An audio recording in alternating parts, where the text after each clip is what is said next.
advantage of such. I would like us to wrap up, but we cannot wrap up without talking about Cameroon. So Cameroon has, there is this Anglophone, I don't know how you call it, Anglophone conflict, Anglophone crisis, Anglophone war, Ambazonian war, Southern Cameroonian war. There are lots of denominations, but you can choose yours. This has been ongoing for the last 7 years. And what is your impression today? Well, I've been very saddened by that conflict.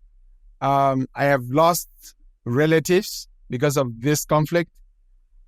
From day one, my last public event on behalf of my foundation when I was at home on vacation was in Kumba in December of 2016. And at the time, we could already see that there was a lot of tension in the air.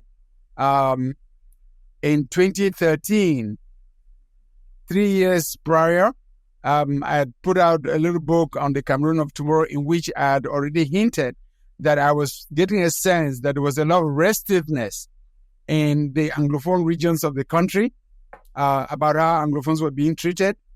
And then we got into 2016, the tensions with the teachers and the lawyers, and into 2017, into full-blown shooting war.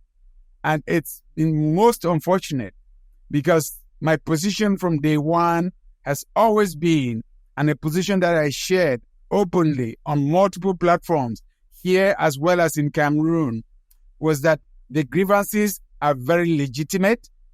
They are traceable. There's evidence to back up those grievances. They are legitimate grievances, and they're political grievances that must be addressed politically. And my belief is that from day one, from the get-go, if there was an understanding on the part of the government of Cameroon that these grievances needed to be tackled in detail, thoroughly, as a political issue, that we would have saved ourselves and the country the tragedy and the destruction that we've gone through in the past 7 years. It's absolutely tragic. And as we speak, I don't see an end in sight without a negotiated approach that would deal with the grievances that have been put on the table and that have now been amplified, even to the generations that have come of age in the past 7 years. Yeah, and about last week or 2 weeks ago, one of the leaders, Ayaba Cho, was arrested in Norway, adding to the number of arrests of leaders that have been arrested internationally. Ayub Tabe and his group were arrested in Nigeria. Some have been arrested and sentenced in the United States. Do you think that the international community is giving a wrong message? Because from your argument, it's a problem that is traceable, it is real, and can be resolved. So when the international community is kind of hitting hard on the separatists, do you think it's giving a wrong message to Cameroon? Well, I think it is difficult to say, first, because I do not have all the details with regards to the issues for which not all, some of the leaders that you mentioned were arrested. Does this have to do with domestic laws in those countries? That would be quite a separate issue to look into. But I think that these arrests have also amplified the magnitude of this crisis in terms of raising awareness in the countries that you've cited to the fact that this crisis is ongoing and would have to be resolved one way or the other, or would have to be resolved through a negotiated process. My hope is that ultimately those negotiations are going to have to happen, that we're going to have to go down through verifying the root causes of this conflict, and that a holistic solution would have to be taken that would include freedom for people that have been arrested unduly or solely because of their advocacy on behalf of the people of what used to be West Cameroon or former British Southern Cameroon, or what some of our brothers and sisters call today Ambazonia. Yeah, and one thing that we know in Africa is the elders always sit down and call everybody under the village tree to resolve the problem. And I'm looking at the conversation we had previously about the African Statesmen Initiative. Do you have any idea if they are putting their heads together to resolve or to cause their successors on the continent to talk? Because problems. Well, I know for a fact. Yeah, I know for a fact because I've raised the issue with a number of senior African leaders. I know for a fact that a number of them were willing, if asked, to be able to step in and try to talk to all parties involved to make sure that cooler heads could prevail and a way out could be found. But obviously, it needs two to tango. And my sense was that many of those senior leaders didn't get the sense that their services would be appreciated or valued.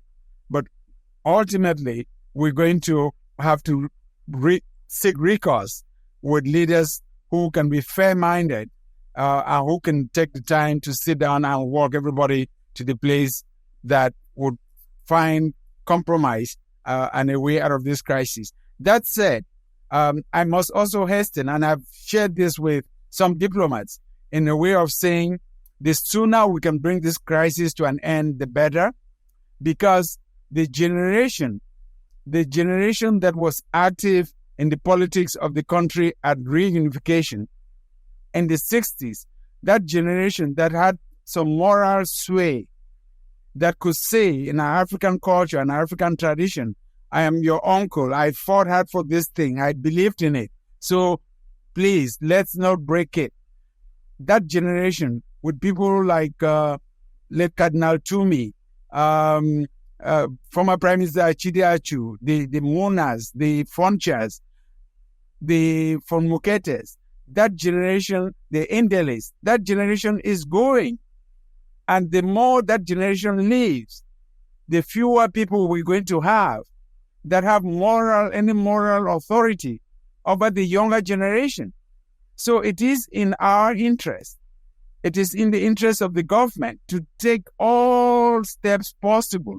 It is in our collective interest that this conflict be resolved sooner rather than later.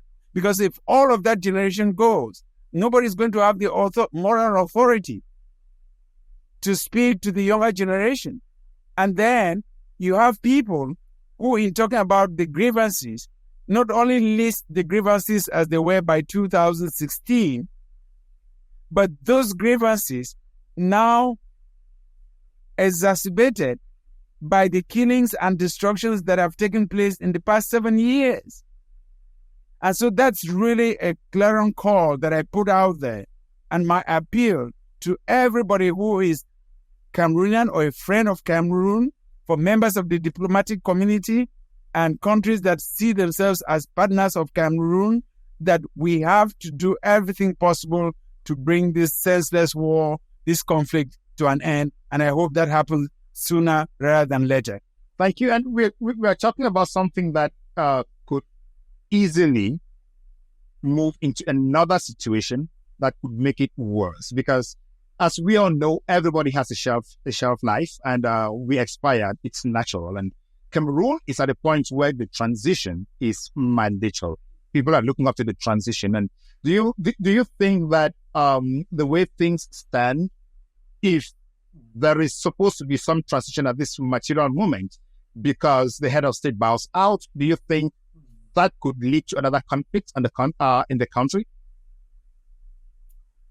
Well, it's not appropriate to speculate about things that are outside our control, beyond our control. But I would just say that whether the country stays on course or has to go through a transition, not resolving this conflict is only going to make matters more complicated for everybody. And so we have a collective vested interest in making sure that this conflict is brought to an end, and the sooner the better. Thank you so much. And this definitely is my last question. I just feel like talking and talking and talking, but this definitely is my last question. We spoke about your impact, what you have already done to Africa, advancing democracy, mentoring others, and sharing in the lives of others to bring joy and prosperity to the continent. And that you have done that from a position of strength, from a position of your youth.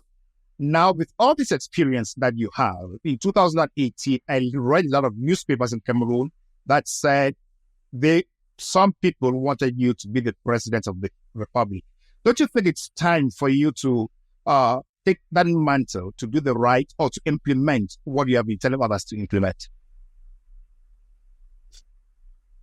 Well, thank you. I should have known that that last question would be quite sharp and thorough and personal. So you almost feel like wishing that the interview ended before the last question. But now that you've posted, first I should thank you for your compliments and your assessment. It's true that when many of our compatriots look at where the country is, they look around and they want to hope or wish that their best could, be by their side to help rebuild or reconstruct or rebuild. But, it's not a bridge that is on the table as we speak. I did say publicly in 2018, as the crisis was already ongoing, that I just couldn't see myself, ignoring the crisis as if people were not dying, as if villages were not being burned, as if internally displaced persons were not flooding the country. We're now close to 800,000 internally displaced persons, as if hundreds of thousands of refugees were not lingering around in other countries, just because, it was, to go out and say you are going into an electoral process. There are certain fundamentals that must be met. I think getting a sense that this crisis is going to be resolved is like a priority, should be a priority for everybody who loves that country and wants to see it go well. And for me, it would remain a priority. And once that is done, then, we can figure out the rest. But I'm really flattered by your thoughts and humbled by that as well. And I know that as you crisscross the globe, and I experienced this myself, I meet hundreds of thousands of Cameroonians, well-educated, very experienced, experts in their respective fields. There was a time we had Cameroonians working for NASA. We have Cameroonians in every field that you can imagine. And my sense is that the day that the country will create an enabling environment to request that all his sons and daughters step forward and make a contribution, that each one of us would find a way to make a contribution in the area of their expertise. And mine, having been in democracy and governance, I wouldn't hesitate one bit to make that happen. Thank you very much, Dr. Christopher Fomunyoh. And that is the essence of Beyond Africa. We are working to sensitize ourselves to let the diaspora contribute to the development of the continent, and that we shall do. We shall continue doing that. And we encourage everyone to come to this platform and share their ideas, their experiences, and their expertise. We may be hiding somewhere and we don't know that you have some skills, but talk and share what you know so that we can spread that across the world so that everybody benefits from our expertise and our knowledge. Dr. Christopher Fomunyoh, do you have any last word for our viewers? Just to say thank you so much for giving me this opportunity. It's been a real pleasure spending time with you this evening and exchanging some views, or as my Nigerian brothers and sisters would say, rubbing minds over issues of importance to our continent. I would be glad to do this again. I hope that others of our brothers and sisters can be encouraged to also participate and have their voices heard so we can learn from each other and strengthen each other in the process. It's been a true delight, and I wish you lots of success with this new platform. Thank you very much, Dr. Christopher Fomunyoh. Thank you so much for coming. It's an honor to have received you, and you're busy. Please keep on being busy for the continent and for the people. God is going to bless you one day. Ladies and gentlemen, thank you so much for watching this insightful conversation with Dr. Christopher Fomunyoh. I did not expect that this conversation was going to end. It kept on flowing. And as you saw for yourselves, Dr. Christopher is expertly knowledgeable on what he does, and he's willing to share. He's a very humble gentleman. So we pray on you to keep your comments in the comments section, and also share this video with your friends, family, and classmates. That is the energy that keeps us going. Send us what you think about the conversations. Tell us what you want us to talk about. Recommend viewers, and also recommend yourself to come talk on this platform. Thank you so much, and God bless you all. Thank you for watching. Don't forget to share this content and invite your friends to join us.